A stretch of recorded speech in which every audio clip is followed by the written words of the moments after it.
do talk to each other and do interop testing. Especially in an environment like that where you IP over WDM as you go out at no day. Do we have that? Is there still confusion or? Okay, so where does the name go? It's before going into the No, before. And boost is in. We said pre before receiving. Yes. Pre-receiving. Yeah, it's Someone you're gonna confuse them now. You tell them around is a.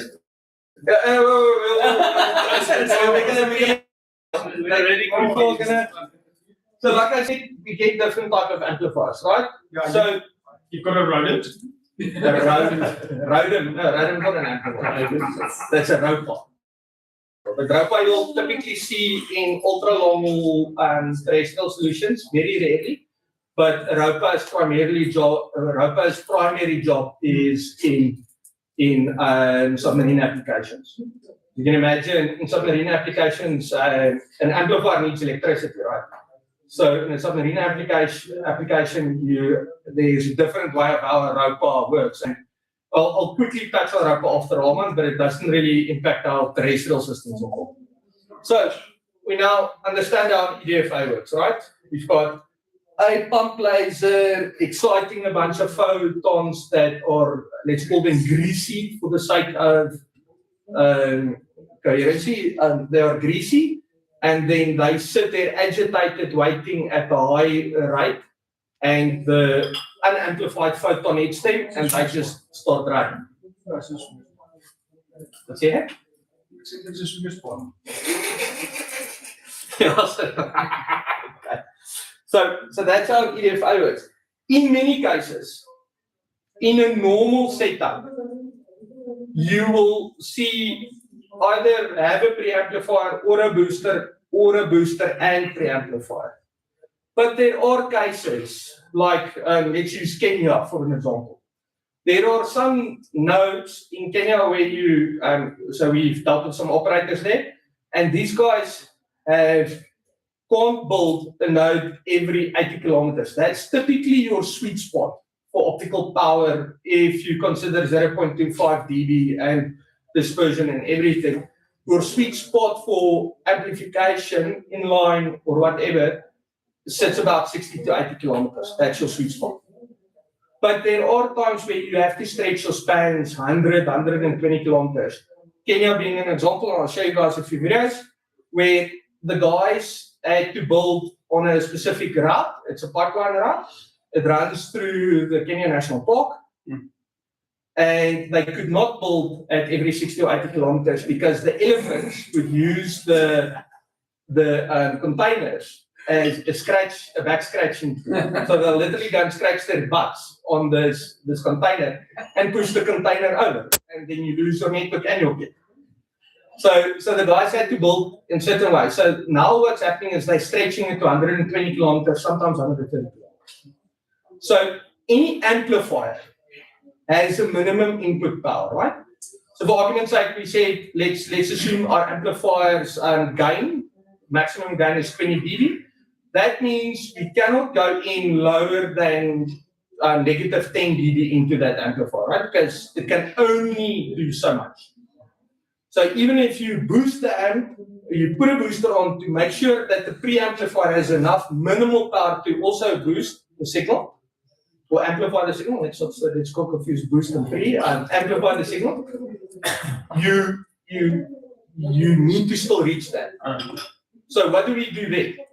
Because you've got a booster amplifier pushing enough signal in so that the preamplifier can try and get its minimum input, but it can't. The link's too far or the fiber's too bad, and this is where the fun comes with the next amplifier. So the guys went and they figured out, okay, cool. They were challenged and they created the Raman amplifier. And this is the bane of existence for anyone that operates fiber in South Africa, especially on a long distance network, especially on an NLB. So a Raman amplifier, it's named Raman because it adheres to the Raman effect. that was coined by a physicist with the name something Raman. Yeah, C.V. Raman. So what the Raman effect basically does is it's something we live with every day in our lives. Higher frequencies, as they lose power, they bleed energy into lower frequencies, right? So you can imagine at the very high frequency, as it loses energy down the span or in the distance, that energy that's being lost, as it's losing that energy, it agitates the frequencies below it, and inherently they get a boost. So what does this now mean? An EDFA, like we talked about, an EDFA amplifies at the node, right? So you've got a booster at your node or a preamp at your node. So it amplifies at the node, the amplification happens there on the erbium duct fiber. A Raman does it very differently. What a Raman does is, argument's sake, in our previous diagram, let's consider this being a preamplifier. So it's on the receive side of your node B. So it's on your RX side, right? Signal comes in from the line, we amplify it, we take it into the MUX or the ROADM or whatever. Now what happens is, the Raman amplifier does it totally different. This is your receive fiber going into your EDFA. What a Raman does is, it counterpumps the signal into the fiber. So it's pushing the signal in the wrong direction into the fiber at a very high frequency. So typically, if you look at your spectrum, it sits on the outer edge. It sits at like the outer edge of the spectrum, in the 14 nanometer range for C-band, and in L-band, it's on the outer edge of the 1600 band for L-band. But it sits at the outer edge of the spectrum so that it can bleed into the band at the lower frequencies. So what you're now doing is your signal is coming this way, but you're sending a pump laser that way. So instead of having erbium duct fiber like in an EDFA, which holds the photon and agitates it, at a very high frequency, we pump the signal wrong direction. So we pump the signal back in the transmission direction, counter propagating it. And then we agitate the photons 40 kilometers down the line. So the amplification in the Raman doesn't happen at the node, it happens mid-span. That doesn't make, I shouldn't have said in school, that doesn't make sense at all. So, do you get this? That's slow. Transference, is that selective to only the lower frequencies? Yes. So the Raman, Further yeah. down the fiber. So the Raman effect will always do that at the lower frequencies. But what happens is that takes distance for it to lose energy, right? So where the Raman pump sits here, you'll see no impact. It happens that way.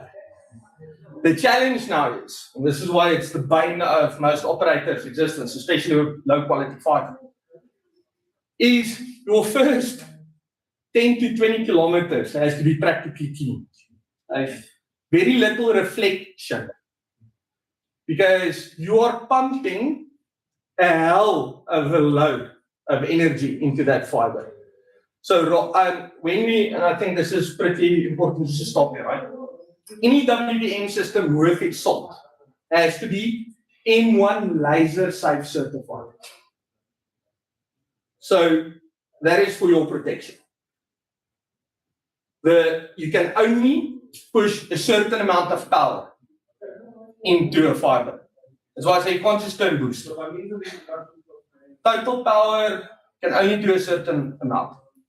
Because as you go past 10 dB, it exponentially becomes more energetic, and you run the risk of actually burning patch leads, burning your optics, and blinding people. So any WDM system ever that you do selection on, if you would go down that route, is make sure that it carries a M1 class laser safety certification.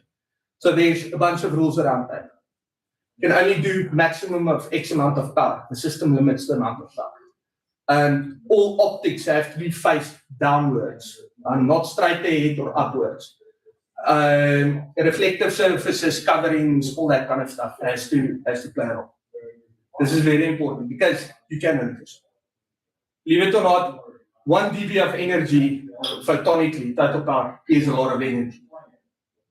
Yes, we're talking about amplifiers that are doing 20 dBs worth of amplification, but if you look at 1 dB total power, that's enough to really score your retina. It's no joke. So always just never take a live fiber and go like this. Please don't.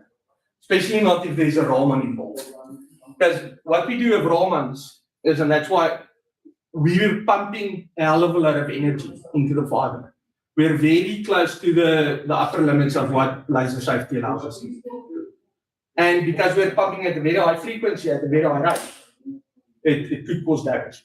So what happens, and so what Ramans typically do is, because there's no EDFA, Ramans actually positively benefit OSNR. So in the perfect world, you'd use a Raman to lift OSNR rather than to lift power.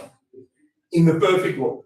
Unfortunately, this is not a perfect world, and in South Africa and many African countries in the Middle Eastern world, many developing markets, we have to use Ramans to actually compensate for low power rather than boost OSNR. So because the Raman is counterpumping, there's no erbium duct, so there's no transference between photons. It's just energy bleeding down. It actually benefits OSNR much better. But that's it. When it gets to operations, remember when we talked about cleaning fibers? So you can imagine you've got a dirty fiber connected to a Raman amplifier. And that thing switches on. When it switches on with a lot of power. So suddenly you burn optics. Or someone unplugs a Raman amplifier that's pushing at 2-3 dBs total power. If they unplug it, they actually cause what we call it's the equivalent of an optical arc. As it pulls out, it burns the connector. It literally scorches the connector. Like we've got customers in South Africa that had to use Raman because they've got long spannings.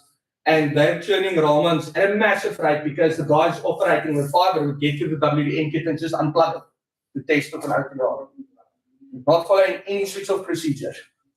And then you've scorched that interface on that device, and replacement is not cheap. But so Raman counterpumps and it bleeds the signal down. But yes, that happens very later, depending on the type of Raman used and the frequency rate. And the fiber, it could happen at 20 kilometers, 40 kilometers, whatever. But you have control on you set it. Depending on the Raman, you can set it from 0 dB, 1 dB, 2 dB, 3 dB, depending on the Raman. You get high-powered Ramans, you get super high-powered Ramans, but typically they are tunable. But that takes a bit of engineering to understand how long is the length, what's the loss, what's the OSNR point I'm trying to do, what's the minimal power I'm trying to get into the preamplifier, and that.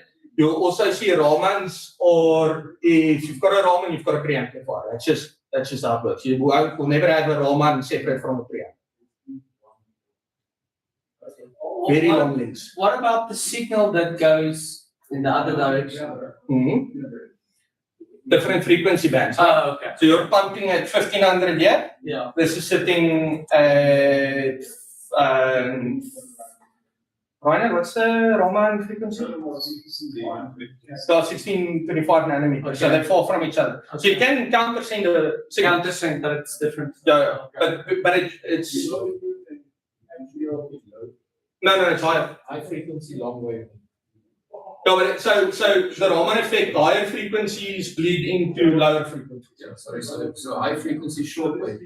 Yeah, sorry, isn't it 1400? 1450. Someone Google. Sorry, Yeah, it's 14, 18 nanometer or something like that. I also don't remember, yeah. And L-band is something else, yeah.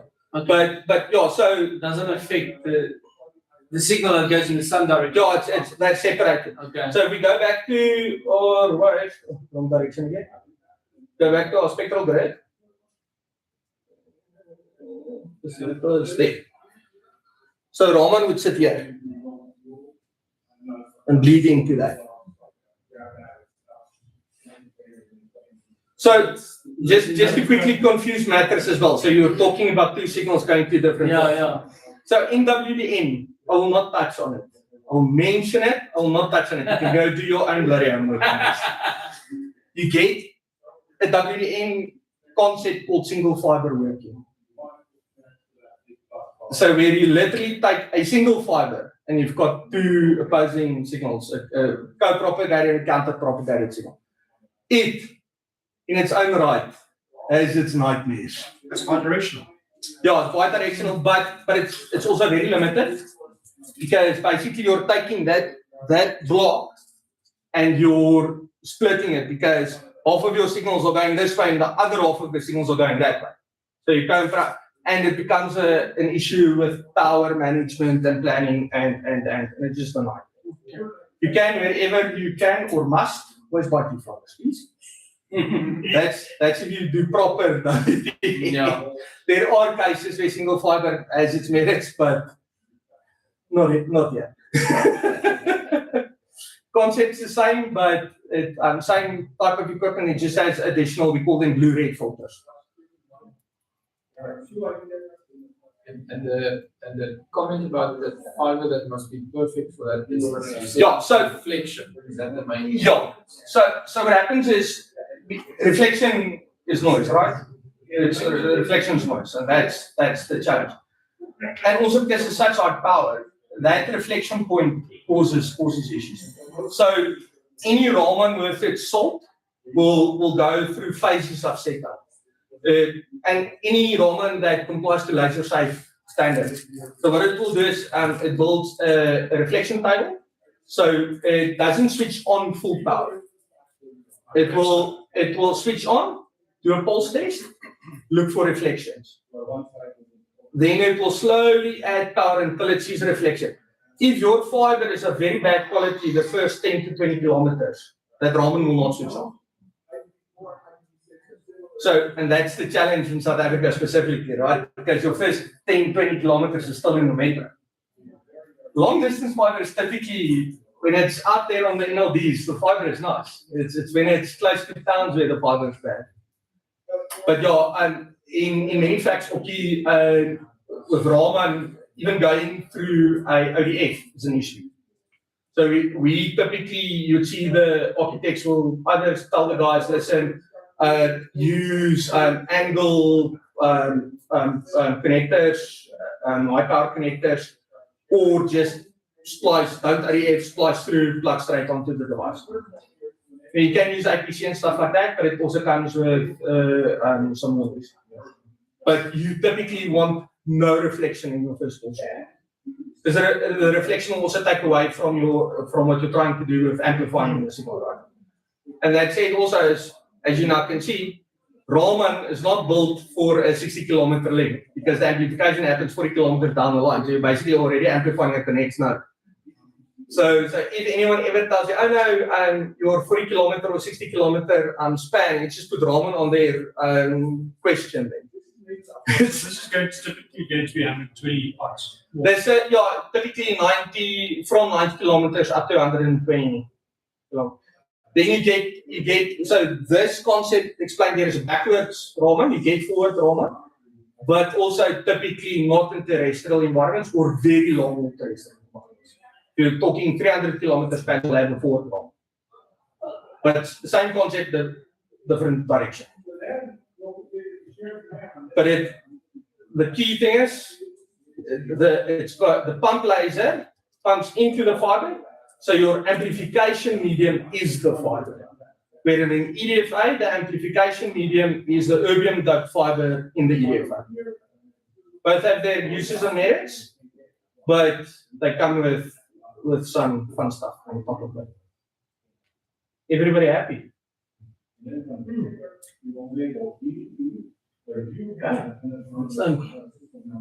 So Tashi is gonna talk about optics again. Yeah, okay. You're talking about coherent transceivers, right? Yes, that's on the DSP. Yeah. And then I'll have a quick chat about transponders, and then we'll have some conversations around planning and architecting your own WDM if you ever feel the need to want to know that, right? Cool, Tashi, you're up.